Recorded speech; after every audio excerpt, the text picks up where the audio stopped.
communicating with your spirituality and the spiritual domain around you, it can be a really exciting process because you can actually ignite all the physical cells or the signal receivers that are inside your body.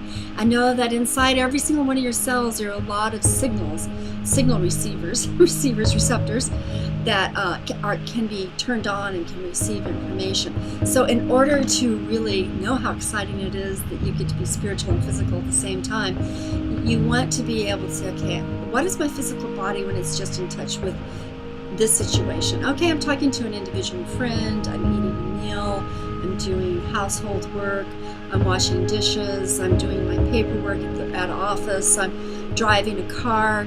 You know, what is it like for me just to be in my physical experience of life? And that way you can know the receiving end and the stimulations inside of your entire body at those particular moments. Now, what's so important to do is to be able to establish that baseline so that you can know how you respond in different situations when you're just tuned into the physical situation. Now, in addition, you might also want to take note what you're like with different emotional stimuli, and you're receiving emotional information from your environment as well as your own processes going on. So then now take stock. You say, what do I do when the environment's full of hecticness and anxiety and demand? How do I feel that? How do I receive that information? How do I respond when there's lots of anger outside me or inside me? How do I receive and record that information? How do I recognize it? And in essence, you are creating an understanding of your body's language so that you can know when your body is communicating with you about how it is responding to the information it's receiving in your physical world, in your emotional world, in the physicality, in your mental world, in the physicality of your life. Once you've kind of gotten very familiar with those aspects of who you are, then you can begin to explore what it means to receive signals that are from a totally different domain. The astral world, the spiritual world, the angels, the spirit guides, what it's like to receive psychic information or mediums or communicating with individuals that have passed over. How will your physicality be able to receive those informations and know that that information is not about the physical domain, but in other domains outside of what we can see and feel within the earthiness of this dimension, whatever you want to call it. Three-dimensionality will work for now, but we can even travel within the three-dimensional in a non-physical way, which has a whole other set of things to it in terms of astral projection, things of that sort. But if we're going to be present in the 3D world and then receive information from other than our 3D world, then you need to know what the receptors are in your body. The chakra system that was established in Hinduism way back, and there's lots of other systems as well, actually can help tune you into when you are receiving energy, prana, chi, whatever system of what you're talking about, when you receive energy and what it feels like. For example, I'll talk about Reiki for a moment. One reason I'll talk about Reiki is because it has been scientifically proven. It's used in hospitals, it's used in medical facilities, it's used during operations. Please look at my interview with Raven Keys, who has done a wonderful job making Reiki very accessible within the scientific and medical realms that she's lived in. So Reiki, look up my interview. It's on my radio show, drcarolfrancistalkradio.com. But Reiki is an energy that we have been able to measure, and we know that it's there. And yet it is a non-physical energy. People, however, can experience it. And when they experience it, it's in terms of vibration, fast movement, warmth, a kind of hot chocolate warmth. Sometimes it's in terms of really comfortable chill. It comes in all sorts of tingles. It comes in all sorts of different variations in terms of the way the body of an individual actually translates the messages of Reiki energy into a physiological reception of both the energy in terms of healing and also in terms of the way the body receives the communication of the Reiki energy. And that's just one example that I would give you. So let's just say for a moment that someone that you love would dearly like to talk with you. How are they going to be able to trigger you into going, there you are. that kind of idea. And so when there are signals around you, like the blinking of a light, or the angel kisses is what one of my friends calls it, who lives in Spain, where she just does this chill up and down her body, tap on the shoulder. Some people say the glimpses out the peripheral of your vision, where you kind of see that something's moving, but you look and nothing's there. There's all sorts of ways in which you can actually receive a physical signal that triggers you into realize that this is kind of an odd moment, something falling off that wouldn't otherwise fall off the shelf.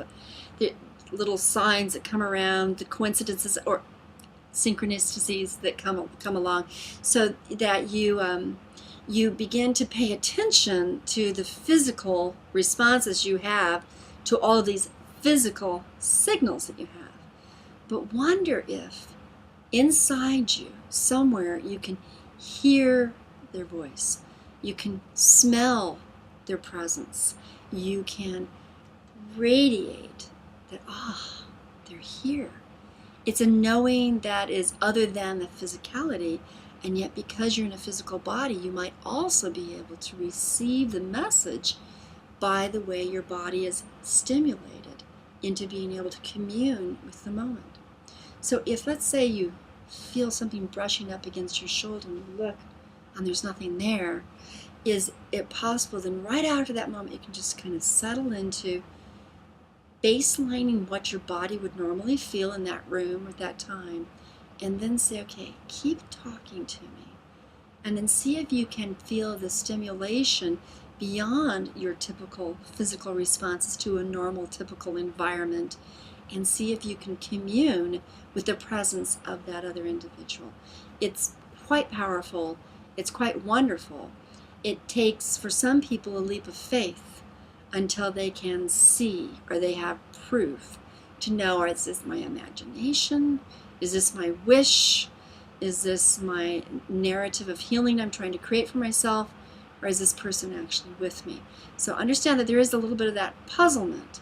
But if you just for a moment suspend any doubt and listen to the signals and ask for clarity and even proof that this is not just something you're conjuring up, that it's actually a presence that exists other than you, other than your mind, your heart, your need, that this is a presence that's outside your identification as you, that wants to commune with you.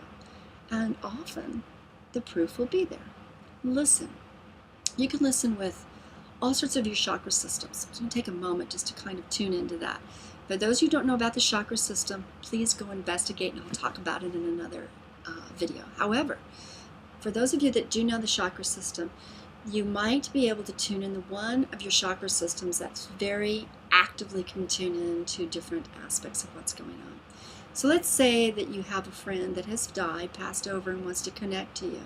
And maybe that friend was a heart friend, or that friend was an intellectual friend where you did a lot of thinking together. Or maybe you talked to that person and they talked to you, did a lot of hearing. So these systems may actually be activated in association with that other person, because that would be a familiar way of communing.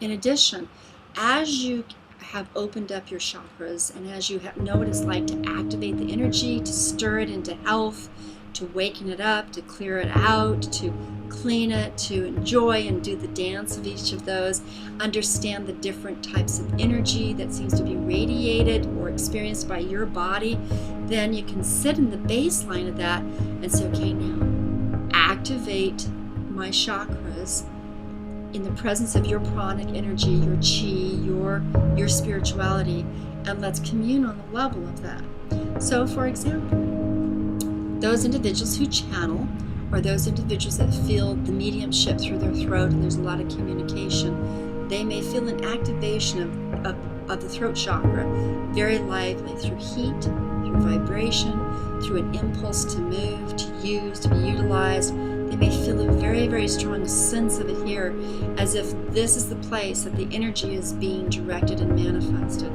Individuals that are very keen on seeing and being aware of what's going on, their eyes, through the third eye, but their eyes can actually feel completely tuned into the clarity, the colors, the shapes, the movement, the wasp, even actually seeing the images of an individual, but they may also feel the heat, the imagery, the beauty, the connectedness through these regions of what's going on. Individuals that are very tactile, they're, so to speak, the chakra system of every cell of your skin, the tactile part of you, can feel the tingle, the touch, the pressure, the impulse of movement may be part of it as well, so that you can begin to feel as if you are being conducted, you are being connected with on that level. So, my recommendation to you is that you are preparing yourself to have better communication in your physical body. The spiritual domain is to go through this process. I'll talk to you later.